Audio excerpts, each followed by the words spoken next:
All right, guys, welcome back to the Side Dish Podcast. It's me, Aaron, your host. I'm joined, as always, by my co-host, Seline Jung. Hello. The 26-year-old intern, Chris. Hi. Sound engineer, Jay. And our special recurring guest, Andrew Lim. Hey. Hi, Andrew. Andrew, you're basically a part of the podcast now. Yeah, it's like fourth time on the pod or something. Probably more than four I'm always times. just lurking in the background. He is, That's true. He's got his spot in the Bestville studio. Everyone loves a good lurker. Yeah. But now you're like, you got your own mic, bro. Like, you're moving on up, dude. I dropped this mic and it didn't break. Exactly. Thank God. You're contributing so much to the podcast, brother. So this week, our episode is being produced by none other than the intern who is trying to impress us and get on full time on payroll. Yeah, I mean, you gotta, I guess I'm just trying to move up the corporate ladder at the Side Dish podcast. So we reviewed your outline and it looks pretty good, but you know what it says on paper versus how you present it on the podcast are totally different things. So no pressure, but intern, why don't you take it away and introduce this week's topic? I know that we're called the Side Dish Podcast, but this is not a podcast about food. Right. Just this specific episode is about food. Wait, so just to clarify what you just said, this is not a food podcast. This podcast is not about It is food. not about food. Despite our this Instagram, despite podcast our is name, about- despite Right. our logo. Even though all of our This posts podcast have food is in about- them, Yeah. we're not a food podcast. So with that said, With that being said, let's talk about food. Let's talk about food. right, let's we all go. love food. Food's great. I mean, I guess this conversation was going to skew more towards talking about the utilitarian versus the artistic side of food. Food is so much more than just a recipe. I view it as art, and I always thought maybe that had to do with being brought up in Korea, where culturally, a lot of Korean culture is poured into food rather than architecture. Whereas I find like my father, who grew up in America all his life, to see food as more of a way to, like, he eats to live, whereas I live to eat. And I guess that'll really kick off the discussion about, you know. Like it's just a different mentality that Americans and Koreans have about food. Right, right. Definitely. And my explanation for it was always that in Korea, we're constantly modernizing the architecture, right? It's rare to see something that's even been around since 1994, like when I was born. Right? That's considered old here. Whereas like in Europe or even in Japan, you'll see like since 1680, 1700s. Because Korea was constantly invaded and destroyed, you know, we don't have like culture that's as like tactile. Yeah. But then it's in, you know, things that we consume or things that we can create.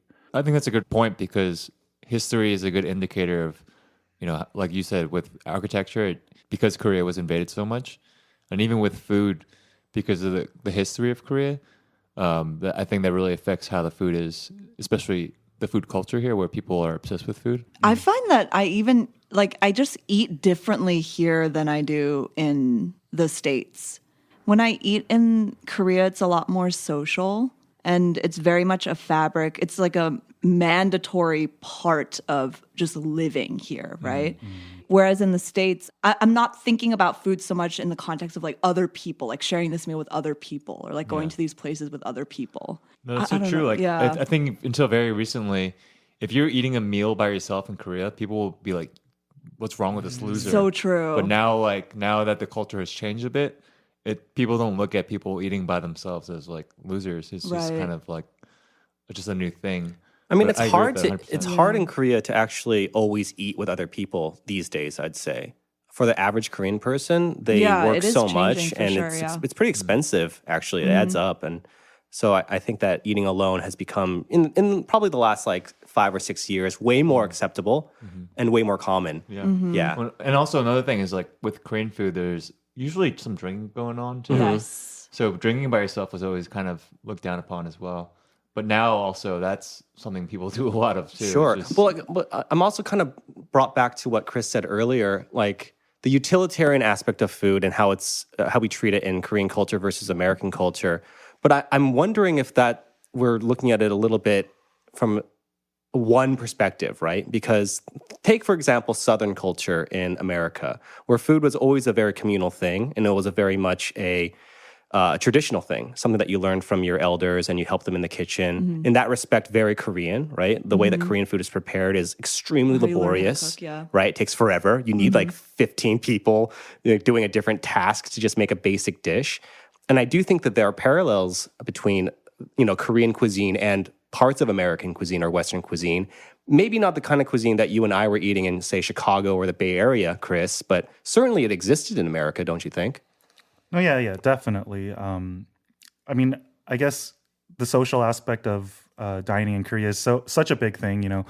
That's like the one escape in an insane Korean work culture, right? You get to go eat and drink with your boss every night, or maybe not even with your boss, preferably. Yeah, preferably without your boss. Yeah. Unless he's paying, or she's paying, shit. But just with your coworkers after work drinking, yeah. Right. And that's also when you can speak 반말 and stuff. Right, when you're right. drunk, you're kind of allowed to socially be yourself and let your guard down. Yeah. And I guess it's not the same in America, but there are aspects of that.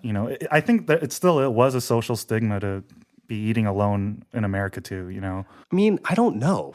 I guess I'm a little older now, but it's not like when I was in high school, right? Of course, eating alone was kind of lame if you're at school. Yeah, but that's for high Yeah, school for everyone in general. Yeah. Well, I remember there's a Friends episode where Rachel goes out to eat by herself, and she was thought of as being like a really weird person. Really? So even In New York?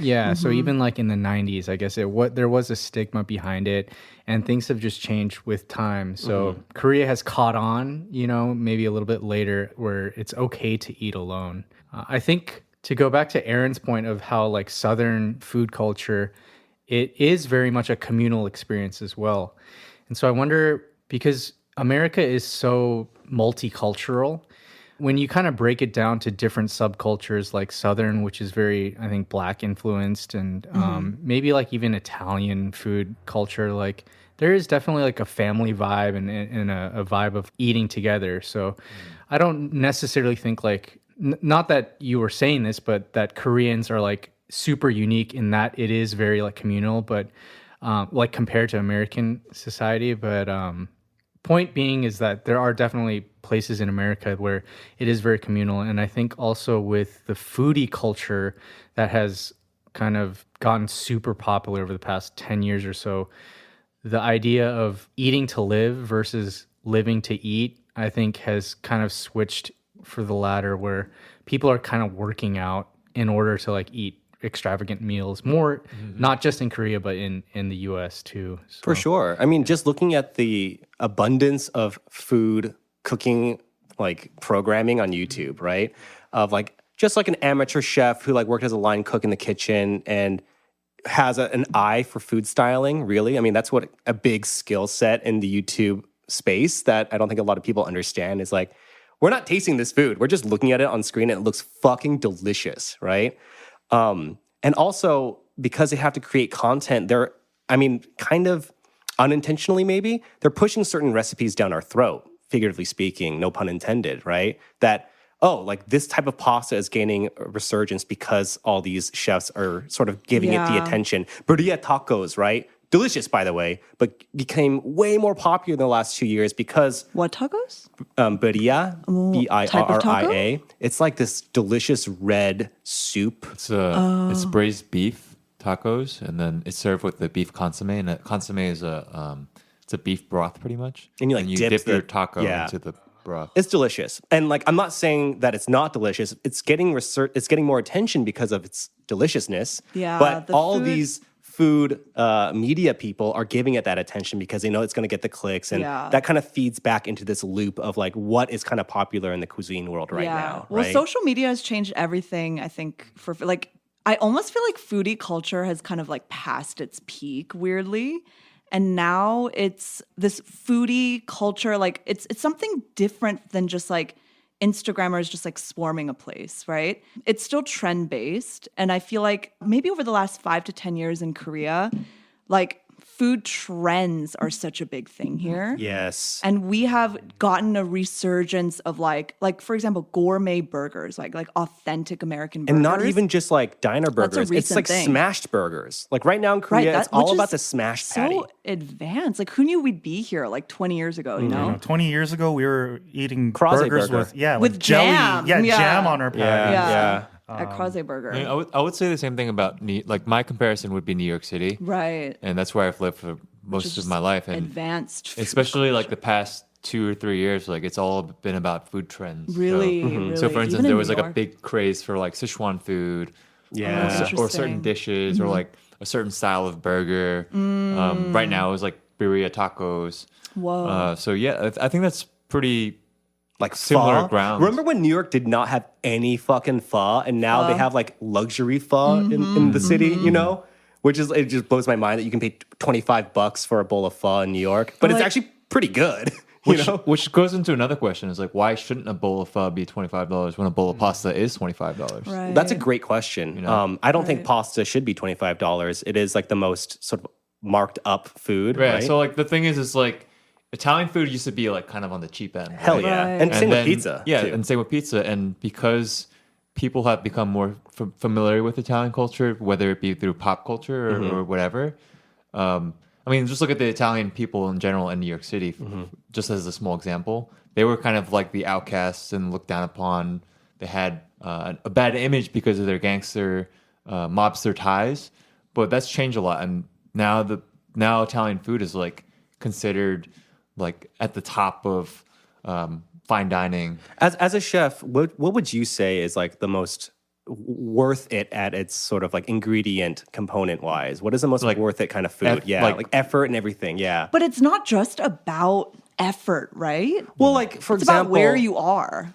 true, Isn't but I'm that- just saying like, you know, if Or I had to choose, ingredients. right, and it's like, okay, sushi, right? Oh, it's going to be $100 for this meal. I can kind of see that being like, okay, fresh sushi and fresh fish is expensive. I could justify that.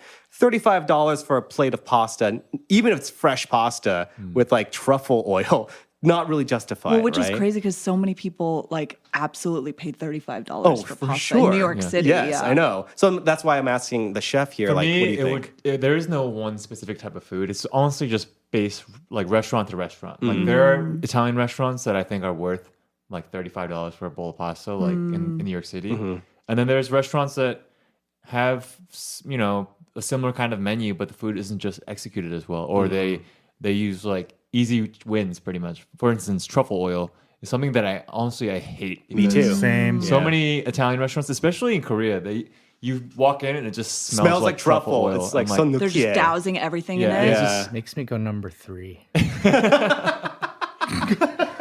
Let's all take a moment to think about what that is. is that poo-poo Save it for the or- sharding episode, Or buddy. No, I think that's mainly poop and a little, And a little bit of barf. barf. And a little bit of barf. at the same time? I mean, I guess also going back to more of the whole utilitarian aspect versus food being artistic, right? I mean, obviously, I think everyone can agree that it's a combination of the two, but more on the utilitarian side, I find is cutting certain things, limiting your diet to certain aspects, or, you know, veganism, vegetarianism, but also choosing to eat meat once a month or twice a month Eating of purely for health purposes. health, or I guess for- also maybe for moral reasons or ecological reasons. So it's interesting you bring that up because just based on what you said, it kind of makes it seem like vegetarian or vegan food can't be good. You know, you Yeah. can't enjoy it. It has to be something that's like, I'm doing this for the environment or I'm doing this for a lifestyle change. But those kind of foods can be really good. Right, right. Yeah. Yes. If not better than just a bowl of meat, you know. I think that's something that has really, especially in Korea. If you look at the Korean food, like just like how Korean food is, just like brief history, it's just farming food. So it's like a lot of grains, namurs, which is like plants, roots. and then fermented things. So it's like a pretty healthy diet and maybe some seafood. It's very true. Like, because I was vegetarian for 13 years and half my family now is vegetarian. I'm not anymore. I eat meat. But my mom, like every day, whenever like we're cooking, right? And she makes a meal, she's always like, see, Korean food is so healthy. Korean food is just healthy. Not only is it healthy. Every Korean mom says that shit. But then also, not only is it healthy, Korean food is freaking vegetarian. Yeah, It is easy to be a vegetarian Like, in Korea. Korean temple food is vegan and it's really delicious. So But delicious. like because of that food culture where Koreans were able to make good food out of that, once meat was introduced into the diet, yeah. all the if any Westerner thinks about Korean food, they're gonna think about anything with Barbecue. meat. KBBQ, yeah. Bulgogi, bibimbap, Yep. KBBQ. Right. And those are all objectively good things. Right. But they're Right. relatively tasty. new, to your point. Yeah, right? they're relatively Yeah. new. Right. And that's not our daily diet. No, Koreans are exactly. not and eating it that shouldn't every be day. your daily diet, but I mean, a lot of people nowadays are eating like that every day. You know, just some kind of meat in their diet. But going back to what Chris is saying is that, you know, the utilitarian aspect of Korean food has always been there. But the whole, I guess, a new trend of making food with meat and also making food look pretty. It's new, but just because it's vegetarian, like the old stuff, doesn't mean it's not good. I mean, Koreans Agreed. also, like Korean chefs are so on the ball in terms of like being up to date with trends, and they're very Oh, well yeah. trained. You know what I mean? And so Very well traveled. you can. and, I mean, Korea's food culture is so advanced in that way. Like you can get bomb ass Italian food here now. advanced, You can yeah. get bomb ass French So food, diverse. bomb ass Malaysian I food. guarantee any restaurant you go to in New York City, if I've worked in a couple of restaurants in New York City, and every restaurant I've worked at had like a fob that could barely speak English. really? Yeah, and then so they all go to CIA, which Like is Korean. like Korean. They all go to CIA, which is the Culinary Institute of America. Mm-hmm. For those of you who might be confused, not the Central They don't go to Intelligence that. Agency. They want to CIA. turn themselves in. Deport me, please. Yeah. But they all go to the CIA, and then they work at a restaurant in New York City for a couple of years, and they come back here, and everyone decides to open up like a truffle oil Italian restaurant.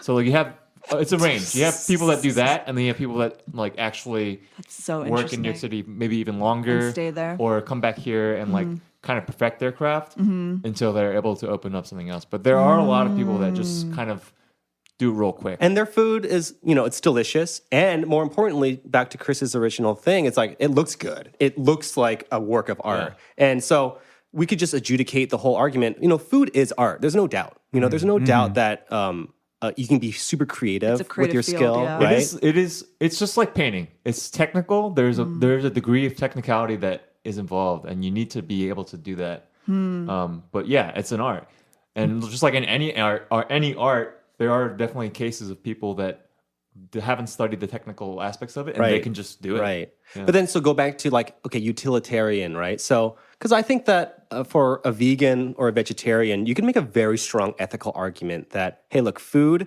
is utilitarian. It's a limited resource. What we put in our bodies has a very discernible effect on our health. How we cultivate our food has a discernible effect on the environment. And so those guys are looking at it purely from an ethical standpoint. To go to a vegan and be like, well, it's art, so I want to eat this huge beef shank because it's art and it tastes delicious.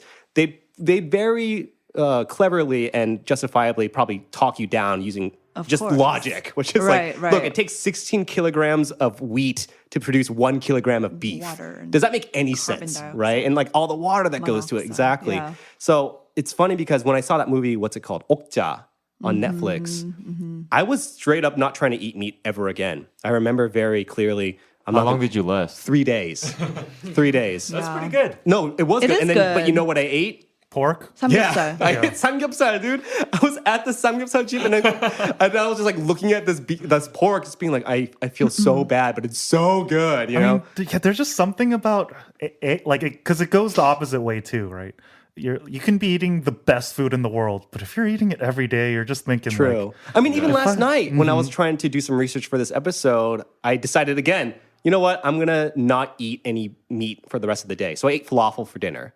And then I woke up with a stomach ache because I had not put enough food in my stomach was like not used to not having meat for dinner because I'm normally eating meat in my evening meals. In your sleep. Yeah, in my sleep. Sleepwalker. I'm literally just I mean, that's snorting part meat. of the internship. I have to feed Aaron little bits of meat intravenously. Trust me, Or it's else very he'll little. die. It's little bits of meat. Well, Aaron, I wish you had told me that you were going to eat falafel because I would have just told you that you shouldn't eat falafel because it'll make you feel awful. Wow. Wow, Jay. Jay doesn't say anything at the beginning of the Wow. episode and then just And then he leaves throws that that pun gem. in, and we don't know how to react. Yeah. Well, I mean, on the bright side, anytime falafel's brought up with any five of us, we'll have a go-to joke in our back pockets. For sure, for sure. But yeah, I mean, let's open up the discussion. What do you guys think, though? Utilitarian, or should we, you know, as human beings on this planet, are we afforded the right, you know, to put in our bodies what we want to put in our bodies, despite Right. the ecological or even ethical consequences, right? Well, I do think excess, like, I don't like the idea of excess, doing anything in excess. Yeah. I'm not even, religious, but just the idea of like drinking too much or eating too much more than you need to, or Right. like being greedy about anything doesn't sit right with me. But I also think that, and this is something I've learned actually since living in Korea, like every body is different. Like every body is so different down to, I was reading about this freaking like 105-year-old woman in America who says her secret to health is like 5 Dr. Peppers a day. Dude, I know? love those stories because sometimes they're just like, my secret to longevity was Yeah, it's drinking like my hubby's bacon cum. Yeah. And it's like, what? It's like, oh, okay, that works for you. my hubby had the most healthy cum. Breaking news! Breaking news on CNN. Nana drinks Papa's cum. Lives to be 200 years old. Oh, I mean, there are Can people who puppies drink even come though? Papa's cum. God. Puppy's cum. Oh Wow. my gosh. Okay, this is food podcast was supposed to have no talk about dogs. No we bestiality. can't set ourselves back all those years that we've come. Also, I'm pretty sure they do. But that, Oh yeah. Well, now But that yeah. we've brought up dogs, for example, like we look at eating beef and pork as this thing that's existed throughout human existence, right? Like we've always yeah. done this. Yeah. And then we look at some countries like China who has a Yulin Dog Festival, Korea that used to eat dogs. exactly. Yeah. And then like Westerners shame will them. Yeah. exactly. And there are definitely reasons why people generally look at eating dogs as worse because we have domesticated them to be our companions. Exactly. But again, yeah, you can't say that just because we've done it for such a long time, it's ethically moral. That there's like a fallacy there because throughout millennia, cultures have done fucked up shit because of culture. right. I mean, I eat meat. I also find meat disgusting in a lot of ways. And like it's funny because like Andrew was just making fun of me for the podcast. Like he thinks I'm crazy because I don't eat certain types of like seafood, right? What do you not eat for seafood-wise? I don't like anything raw usually for the most part. And also I can get really grossed out pretty easily by meat, depending on the presentation or what it looks like. I see. And I think it's because I was just going to say on to your point, like just because people have done it forever doesn't mean it's right. I think it's like fucked up that we eat chickens. It's funny you say that because if there's one animal that I feel like was put on this planet to die for our consumption, it's probably chicken. That was the I agree with thesis. that. That was the thesis of David Chang's chicken episode. Oh, word, yeah. Because I feel like chickens are just so fucking stupid.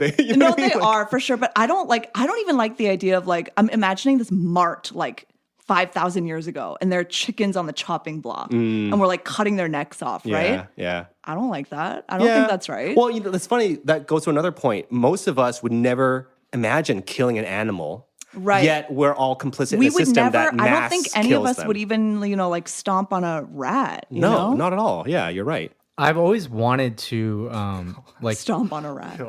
kill an animal With that I'm going to hunt eat. it? Yeah. I mean, I haven't had the opportunity to, and I don't know where I could, but because I do eat meat and I do feel bad about it. It's like a learning thing, right? You want to learn how your food is made. Have you never cooked a lobster before? no, I haven't. Okay. Where's the difference there? It was like a lobster where most people Boil it alive. boil it alive, or you kill it before you boil it. What's the difference between I understand the difference, but what do you guys think the difference between killing a lobster or killing say a cow or a Right. dog?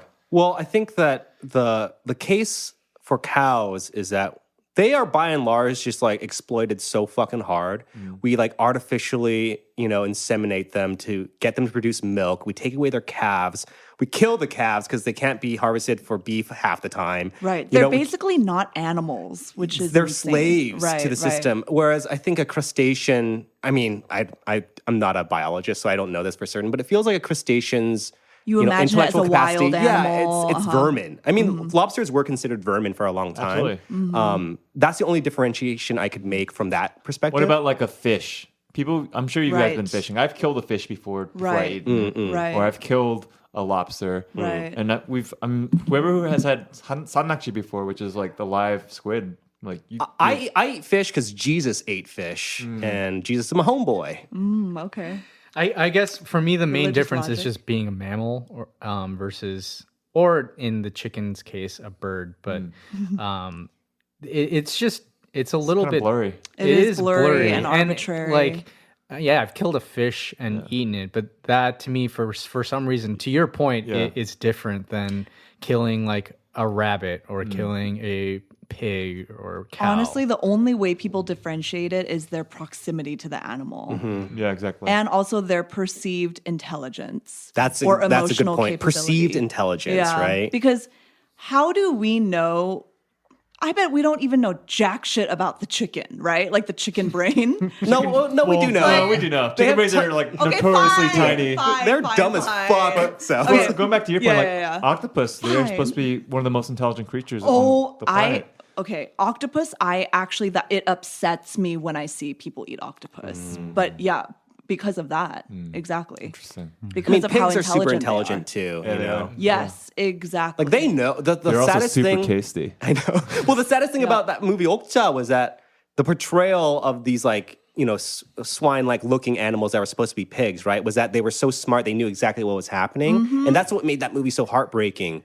But in reality, pigs are very smart too. They know what's happening. Like you put a bunch of kids on the killing room animal floor. wants to be killed. Dude, they know. They will they run know. away. Actually, now that we're talking about all this, it kind of makes me think about religion in this whole role, like Judaism and Islam and even Buddhism, where there are restrictions to eating certain animals or just not eating animals at all. What do you guys think about that? I think I read somewhere that a lot of that, like the reverence for cows, for instance, was more of an agrarian thing. It was something put into place because cows were so useful for yeah. farming, Okay. right? I guess we all watched the same Ugly Delicious episode. Right. Perhaps, yeah. But well, I'm trying to think of other religions if they have. I know that Judaism will have like shellfish and pork restrictions, right? Probably because I guess pork was just pigs are so gross and they eat their own poo poo and stuff. Like Poo-poo. Is poo-poo utilitarian or is it art? You know? One thing quite that's utilitarian. always bothered me about food is like the Western versus Eastern thinking of food. For instance, in China, if its back faces the sky, you can eat it pretty much. And in Korea, people eat most things. And in the Western world, eating like a cat or a dog is just like, you just grow up and you know that that's wrong. Yeah. And there's this stigma attached to it. And especially now with all this, like, I guess, animosity towards Asians in America, and having grown up with that, it's always bothered me. Yeah. That's been the case. You Well, know? I mean, truly, that comes from, I mean, I hate to be the guy to say it, but it is a privilege thing, and that's also why this discussion obviously food is art. We all love the cultural aspects of food, but it's different being able to like enjoy that kind of cuisine and like starving, right? Because if you're starving, it's not about anything other than utilitarian. Exactly. You're Right. literally trying to fuel your body. And if you don't have the resources to domesticate cows and have all the like land to be able to like pasteurize and everything, maybe you do eat some of the like animals you don't necessarily want to. I definitely remember like a taxi driver telling me like, yeah, we ate all that shit because we were so poor, but Yeah. now that we are able to have like the more traditionally American diet, there are pros and cons to it. But one thing I've noticed is there's a lot more tall people in Korea Yeah, so the after meat- they Oh, yeah, started there's eating all that something meat. going It has to be on. something Yeah. like that. Something going on. Or you know what? It might not even be a meat thing, but it just might be related to just being able to afford to buy more food. Yeah, exactly. The middle class is like grown It might more be affluent. easy to just assume that it's because of meat consumption, but because just of access to more food and nutrients, like maybe that's why. Yeah, it could be that because we're sending more kids abroad for middle school and high school, and they're just hanging out with, they're drinking more like vitamin D in their American milk. Who knows? I mean, yeah, that's so interesting to bring up. It's true. I look around 10 years ago, even when I moved here 8 years ago. Everyone was relatively my height, right? Koreans are and now they're so just all tall 6 now. feet. Now they're tall. relatively my height. Dude, yeah, they're all like Right. above 6 feet, and I'm blown away. And they all look like K-pop stars. Yeah, and I'm livid. I think guys are too. girls. Yeah, I mean, also another thing I was kind of thinking about was at least tipping culture. I find that to be like one of the biggest different. In terms I've of always, culture. yeah, because they always say, Not to change the subject Yeah. completely, yeah. but Wait, actually, what do you guys think about tipping? you know what? we're gonna take a break.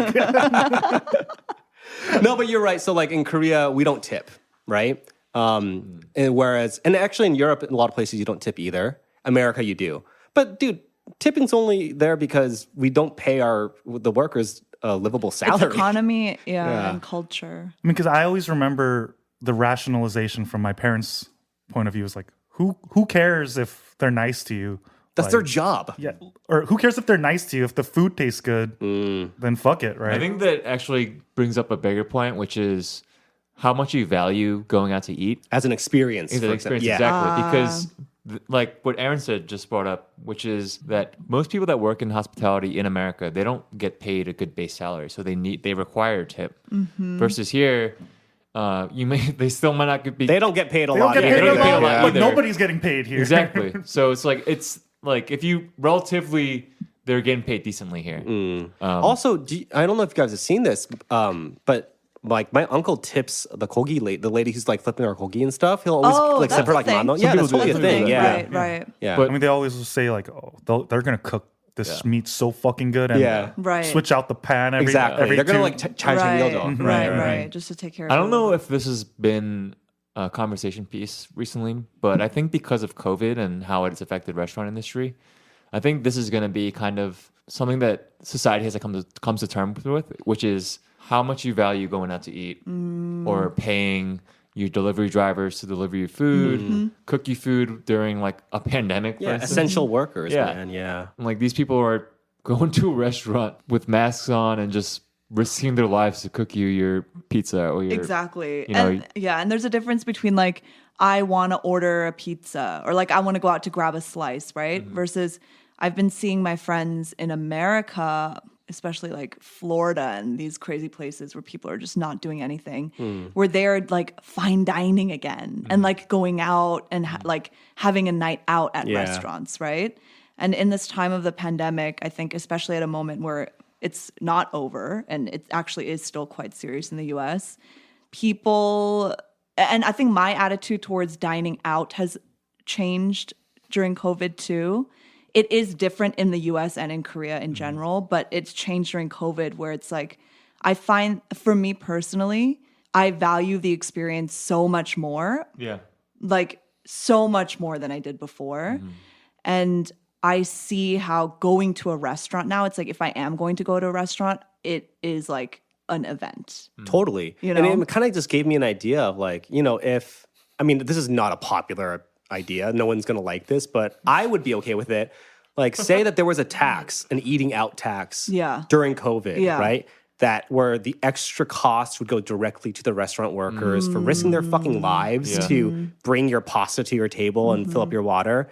Whether that's a 5% surcharge or 10% surcharge, I would pay it. I would 100% pay it. Some restaurants were that's allowed a to add a great surcharge. idea. Yeah, I would during totally COVID. pay that Yeah. because that feels to me a very justified and sort of like no-brainer type of proposal where it's Right. like, hey, look, I know that you want to go out to the restaurant with your girls and like get a bottle of wine, but it is dangerous, first of all. The fact that you're outside is pretty dangerous. And then the workers there, they are grateful for your patronage, obviously, too, but they're risking their lives and they're struggling. I mean, dude, imagining trying to get by on a $5.50 minimum wage in New York when no one was coming to the restaurant to tip you. Like, Right. that sounds so devastating. Right. So fucked, you know? Going out to eat in a restaurant now seems more like I'm not just gonna go anywhere to eat. You know, I'd rather eat at home or order in, but if I'm gonna go out and sit in a restaurant, I feel like my standards are higher. I'm pickier. Oh, sure, yeah. But I would pay that tax. I've never heard of that. Yeah, But- as or even Andrew was that saying, idea, I but guess in that New York, is- people had thought of it. Yeah. No, there was an optional surcharge that restaurants could add during COVID, especially because there was no indoor dining and everything was outside, Right. And, like makeshift, dining barricades, pretty much. So, and I think most people were okay with it. I don't really see any like big controversies around that. Word. Well, there's so much more we can delve into in terms of like the utilitarianism of food and like the artistic merits of food. But I think the intern also had prepared a different segment.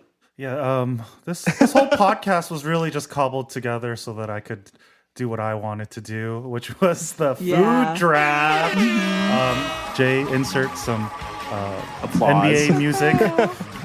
Anyways, so I guess the idea was we are all opening a restaurant in an airport. You know, we have all these different international this premise foods is interesting. in a cafeteria style place. And we have a couple categories to choose from. And I guess we should probably divide who gets first pick for which one, but it'll just be. Well, intern, since you came up with the idea, I guess you go first pick and we'll just go clockwise, right? Okay. So yeah, we have 5 categories to draft from.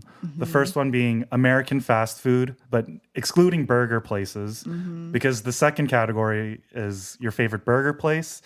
Third, favorite Asian food, a little Type of Asian food. or just any. I would. I Specific think that it Asian should be food. country though. Because, country? Yeah, because that's going to be a contentious one, dude. Yeah, okay. Well, I also agree. I think okay, we'll choose Asian food. We'll choose a country. Then the fourth category is food in television, film, or cartoons that looks really good. And the fifth category is hangover food.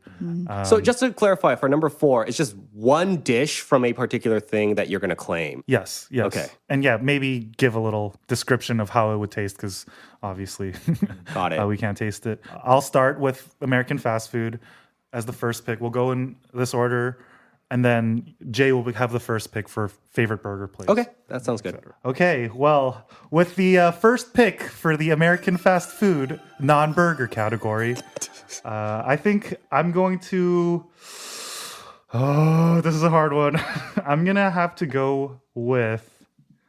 Oh my Also, god. like, what constitutes as fast food? Like, I'm going to play a little bit loose on the rules here. Okay? Right. That's a good question. That's actually, that's the because- best part about Okay, lists. You all right. got to be loose with it. All right. You know. So what's your pick? My pick is Taco Bell. I think the creativity they bring to the game. You know, they're not just they're thinking outside of the bun. You know, it's not just one thing. It's not another. I'm sure they have burgers They there just by keep now. adding layers They of just keep- tortilla and cheese. And But truly- it's, they are innovation defined because they have whoever's like their copywriter is like genius. right. I mean, Baja truly, Blast. Baja Blast. the world was never the same again after the Doritos Los, Oh yeah. Yeah. Right. Doritos Locos tacos. yeah, Right. hell yeah. The hard shell taco. And they also had that Fritos one where they just like put a fuck ton of Fritos on top. I mean, yeah. they truly have no.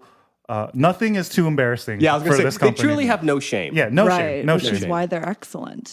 I mean, Seline, I remember you liked like a certain commercial by them. The Charles Barkley rap. Yeah. Do you remember how it goes at The all? $5 box, and this is how he actually writes. It's supposed to be a rap, but he goes, "The $5 box, it rocks, it rocks, it rocks like a with lots of dreadlocks." I mean, wow. What's in this box? This box that rocks, And it's like it written goes on by like Dr. that. Seuss. Yeah, literally. Lyrics by Dr. Yeah, Seuss. yeah. I didn't know that it was supposed to be a rap until like after, right? But that's what makes it amazing. It's a great commercial. But the $5 box, it rocks, it rocks, it rocks like a with lots of dreadlocks. What's in the box? This box that rocks. A cheesy gordita, crunch too much. Taco Bell Bell is a good for one. me. That's a good one. Yeah, and then Jay, do you have anything? Yeah, I'm gonna non-burger place. I'm gonna have to go with Popeyes. Love Not that for chicken from me. Popeyes. Yeah. That's my favorite chicken spot. Yeah. Fast food wise. I mean, I love fried chicken. If you go on a Tuesday, you get like $5 or like $2 for like 3 pieces. It's ridiculous. The side dishes are Yeah. amazing. Does Oh, yeah. Popeyes do the biscuit?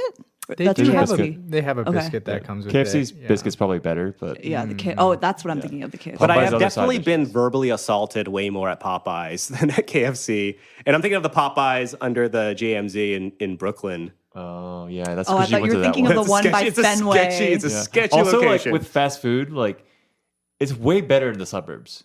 oh yeah, 100%. You never want to get fast food yeah, in the facts, city. facts. And Yeah, it's like more Very expensive. you in want to make cities. sure it's next to like a big Guys, parking remember lot the with a Taco Chase Bell Bank. by Union Square? Oh yeah, Yeah. dude. Every time I walked in there, I was like, "What is going to happen to me?" I know. But it was worth it. That's every a time. great location though. I love that Taco Bell. Okay, for mine, I'm gonna get a lot of flack for this, so I have a backup because I'm playing it loose with what is fast food.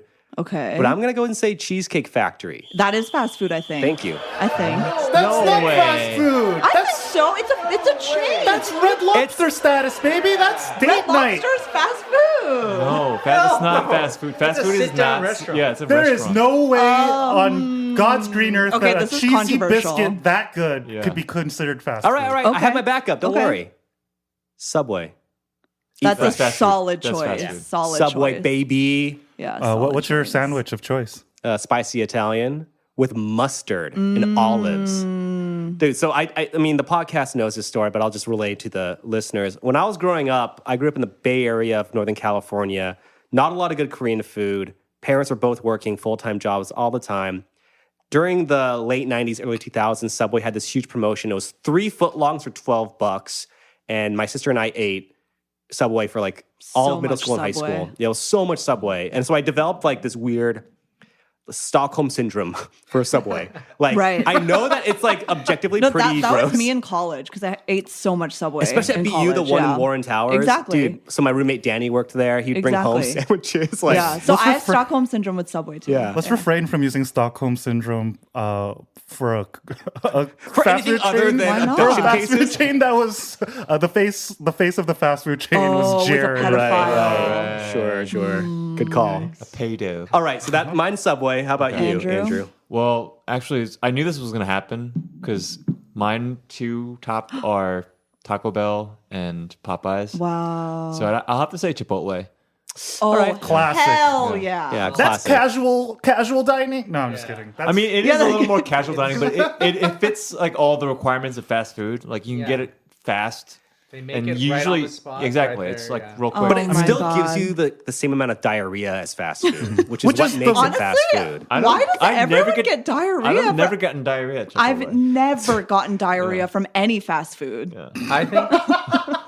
Damn, that's lucky. That's such bullshit. No, it's not bullshit. Celine. I have an iron stomach. I think that I've thrown, developed an immunity. I've thrown up once in You the develop an last immunity 10 to all years. that delicious salt. Yeah. Can I go? Yeah. Mine is Dunkin' Donuts. Oh, yes. Oh. You love Dunkin'. I'm Celine not named surprised her by that. dog. Yeah. She named her dog We named Dunkin'. our dog after Dunkin'. You know, Dunkin' Donuts iced coffee for life. It's better than any other coffee on earth. Their breakfast sandwiches are Their so fucking breakfast good. sandwiches, I would say, in terms of like fast food items, Dunkin' Donuts breakfast sandwich. Yeah, I'm with you on Like, that. That's number one. That's an East Coast pick for sure. Yeah. Yes, absolutely. Especially a Boston. It's a thing. mass pick. Yeah. After Dunkin' Donuts, Taco Bell. Okay. All right, next category. Next Your category. favorite burger place. Now, and then we're talking just internationally. It doesn't have to be an American Anywhere. burger Anywhere. place. But Jay I've got Jay one. has the first pick. Oh, shit. I have the first pick. It's an easy one for me. I'm born and raised in California. Lived there all my life. In and Piece out. of shit. In and out all the way. It's Yeah. fine, because my pick is Cali Kitchen right here in South Korea. Oh, shout out. Because Chuck is able to make a burger that different tastes very burger. similar to... He makes specialty burgers He every does, month, yeah. right? Yeah. And he makes like the best fucking burgers. So my pick is Cali Kitch. Nice. Wow. I'm just trying to endear myself to Chuck. What's up, Chuck? You know, as I was thinking about this yesterday, I had a hard time picking because I realized that I've kind of fallen out of love with burgers. Like I don't have a favorite burger place anymore, and I think part of it. Blasphemy to me and Aaron. Yeah. I mean, I know for you, I knew you guys would have this kind of reaction. But So you've been faking it whenever I order no, I burgers? enjoy it. I Okay. enjoy it, but I He's just like, feel like so no stress. heavy afterwards, and I just Just because like I enjoy it in the moment, but I don't ever think back at it. I'm like, wow, that was like I want that again. Right, I see. Like, it takes me Interesting. more time to get back to that point where I crave it. Right. So for me, my answer would be Superiority Burger in New York City. Oh, yeah. Which is Oh, a I don't know that vegetarian place. restaurant, Ooh. pretty I much. thought they do tacos. I thought that was a taco place. No, it's all vegetarian. Oh, okay. You're thinking about La Superior. La Superior, yeah. Superiority Burger is in the East Village, and it's a restaurant that was started maybe like 5 or 6 years ago by Brooks Headley, who's a pastry chef. And all their food is vegetarian, so their burger is pretty famous, and it's like this quinoa bean burger, and it Oh, tastes. so it's a vegetarian burger. It's a vegetarian Cool. burger, and it's really fucking good. Wow. And everything else on their menu is really fucking good too. Nice. I do like it a has vegetarian all that burger. umami and texture and Nice. all the things that meat would fulfill, but that would do it for me. Wow. Can you Nice. believe this guy chose the vegetarian place I with know. the I third knew I was pick gonna of get the this burger gonna be me. category? No, I'm scrapping and clawing over here. No, I respect that. I do like a veggie burger. Sells, what's Me, yours? Five Guys. Oh yeah, Man, Five Guys is Yeah. good. that's an easy one. Yeah. I think I may like it more than In-N-Out. Overrated. Oh my goodness! If you I agree with you, Cells. the LBC or Hell yeah. or the little bacon cheeseburger as it's more commonly known, excellent. Yeah. Best burger. It's called Honestly, the LBC. I mean, it's not. Nobody calls it the okay. LBC. Yeah, I love Five Guys. The fries are good too. So their fries, I think, are I mean, yeah. do you guys remember? I that? agree with Jay, dude. It's so overrated. Damn. East Coast versus West Coast East over Coast, here. it's an East Coast thing. Damn. All right, what's yours, intern? Well, before I go, I mean, I think the listeners deserve to know, Jay, what is your go-to order at In-N-Out? Because Oh, that's a great question. So mine's pretty simple. It's a double with raw onions. And I used to get chopped chilies inside, Never but raw. nowadays they have the chilies available for you to just pick up. So, In like in the little packs. so I Yeah, just get yeah, a yeah. shit ton of them. Fun story about those chilies. They make me go number 3. Yeah, it's Yeah. worth it though. It's completely it is worth it. It's one of those few times where I'll be like, you know what? I know this is gonna hurt tomorrow, but for We now, got this a is lot great. of people with stomach Aaron is issues always on just this going number podcast. 3, huh? Yeah. Dude, And Jay sometimes. I am always going number 3. I mean, the Every other title of day. this podcast is going to be called the Number 3 Podcast. The number 3 podcast. But my favorite burger was going to be Five Guys Burgers and Fries. But damn, I can't believe it was just taken. I think I'm gonna go with Burger King's Whopper Jr. Honestly, I was gonna say like Big Mac at McDonald's. Damn, dude. Wait. Oh Wait, no. oh Jay's offended. It's so funny though falling because like apart. Yeah, what's also going like on? you went to school in LA, right? Where they have so many great burgers. And then now you live in Korea where we have so many great burgers, and then you chose the Whopper Jr. I hate. I Burger haven't had King. Burger King in maybe like Their 15 fries years. are Excellent. their Really? fries. No, the are Whopper is great. I mean, it's got the over the flame, patty, Disgrace to French right? fries. I believe it's called flame broiled. Flame Right. broiled. And it's flame got a lot of broiled. mayonnaise. Yeah. They really I mean, I took do like a advantage. Whopper. Don't get me wrong. It's just Yeah. like you chose the Whopper as your fucking choice. Well, I mean, which is crazy. guys, to me. I really wanted the In-N-Out double with whole grilled onions, no spread inside. Do you want ketchup or mustard inside? No, I'll have the spread on the side. Is my order. Oh, okay. Let's go on to the next category then. All right, Yeah. this category, Asian food countries. Aaron, you go first. So y'all are gonna like want to crucify me. No. But I gotta say, dude, I don't think I could live without Vietnamese food. Okay, interesting. yeah. That was not even I would like, not crucify my you for top that. five. Great Yeah. first pick. That's top 2 for me. Yeah, I'm gonna go with Ooh. Vietnamese food. Why? I just love pho like so much. But Like it's funny, like pho specifically. so Bay Area, California, we do not have Korean food, but we have a lot of Vietnamese food. I grew up eating pho every Sunday after church. Are you a big banh mi guy? I love banh mi. I love banh mi too.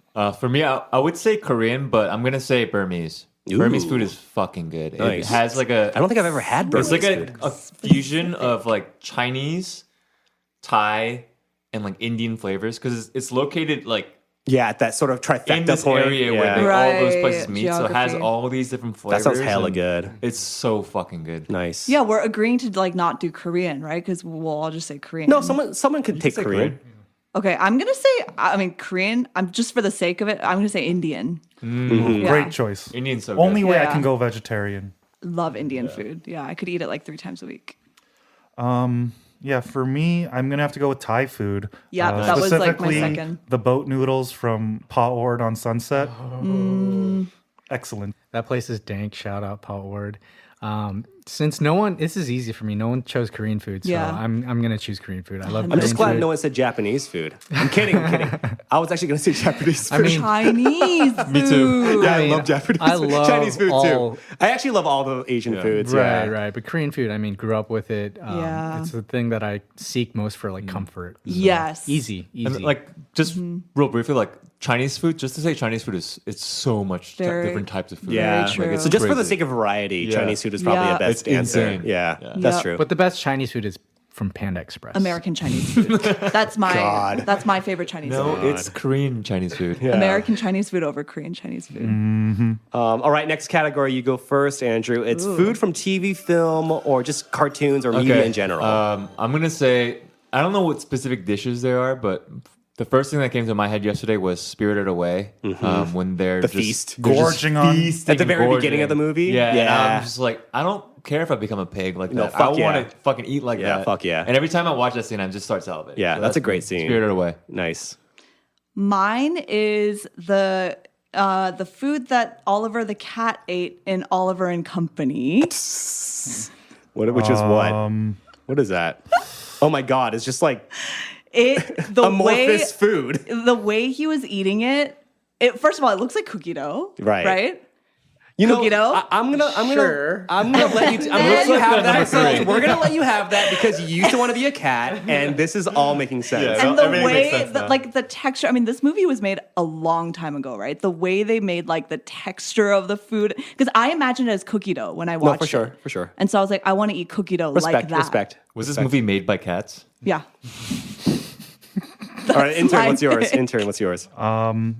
So the Big Kahuna Burger from Pulp Fiction, I always imagined it to have like a grilled pineapple with some like teriyaki sauce inside.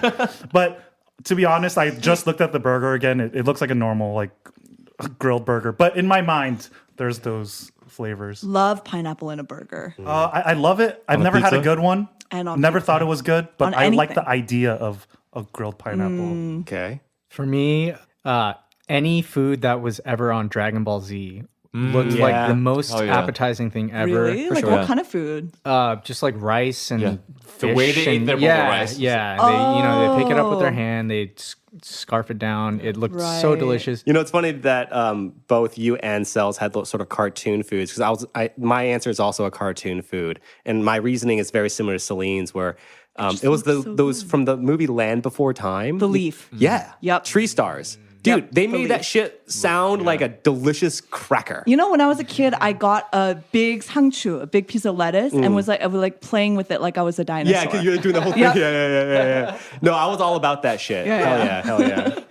Damn cells. All right, and guys, last one to close it out. Cells, you go Yes. first, okay? Top hangover Oh food. yeah, this one was so easy for me. It's just like a big American breakfast: pancakes, bacon, eggs, syrup all over it, Coffee. and black coffee. Yeah, fuck yeah. Sounds amazing. I'm going to go with this because I need it to be represented in the food draft. But a chicken burrito, medium spice from Taco Chili Chili. Just really greasy food, Taco Chili gets Chili. me through hangovers. Shout out. I mean, like soups, obviously everyone likes soups when they have hangovers, but greasy food I think works just the Yeah, same. totally. I think I might be stealing someone's on this one, but for me, it's always been pho. Fuck. Pho is Interesting, yeah. just Yeah. Yeah. synonymous with hangovers with me and Right. like my Asian friend group Hell yeah. back home. Yeah. All right, that was gonna be mine, but I'll just go with the runner up, and it's gonna be like a greasy ass burger from Yeah, No Stress. from No Stress. Yeah, At that 11 shit- a.m. Yeah, when I'm still drunk. And right when they open on coupon. Yeah, exactly. I'm like waiting to hit order on my phone. 10:59. Reorder. Yeah, I would say like a greasy ass burger. For me, it would be sundae-guk. Like I've had that so much since I've been here. It's hard to get in New York, so whenever I come to Korea, I try to have it like whenever I get an opportunity. But definitely, You sundae-guk. get hangovers on purpose just so you can. Just exactly. eat that I'm just like the I next cannot day. wait to be hungover tomorrow. All right. Well, anyways, guys, that was the food draft. And that Thank was you, really Chris. the whole reason why you outlined this episode was to do the sure. food draft. But to sort of sum up what we were talking about earlier for our listeners who might have fast forwarded through some of that shit to get to the good stuff. Basically, Chris had brought this up because he was curious about the differences culturally, right? Between like America and Korea and how we treat and look at food. I think that we landed on some pretty interesting points of like, in Korea, especially now, food culture has become, it's so global. And a lot of these chefs are so skilled and so on top of everything in terms of like giving the people what they want. Because mukbang is so big and YouTube's so big and Instagram's so big. We definitely do seem to treat food as this artistic experience type of thing. But then the sort of converse to that would be, there is a highly utilitarian aspect. Eating and choosing what to put in your body is a moral decision. There's actually a lot of ethics behind it too. Whether or not you agree with those points, I think a takeaway could be, restricting how much meat you eat Like even choosing to have 2 meals a week that are vegetarian or 2 days of the week to be vegan. Yeah. If I everyone in would the go world chose to do vegetarian that, all we the could time. hopefully we could reduce carbon emissions by Yeah. whatever percent. So just be mindful of what you put in your body. And also, you know, go out there and click some photos for Instagram. Yeah. I think all of this can be summed up in the recent news that Shake Shack was creating a Korean chicken burger. Oh, word. And that's not even like a Korean. That's like what they made in Shake Shack USA, and that's something that's on their menu now. Yo, It's Korea a has Korean taken chicken over burger. the world, baby. Full circle. Nice. Well, with that said, you guys, thank you so much for tuning into this episode of the Side Dish Podcast. Please make sure to follow us on Instagram at _the side dish. Follow us on Spotify or Apple Podcasts and give us 5 stars if you think we deserve it. If you don't think we deserve it, please keep that opinion to yourself. And hey, just take a picture of food and tag the podcast in it, and we'll be sure to repost it and give you a shout out in the next episode. Yes.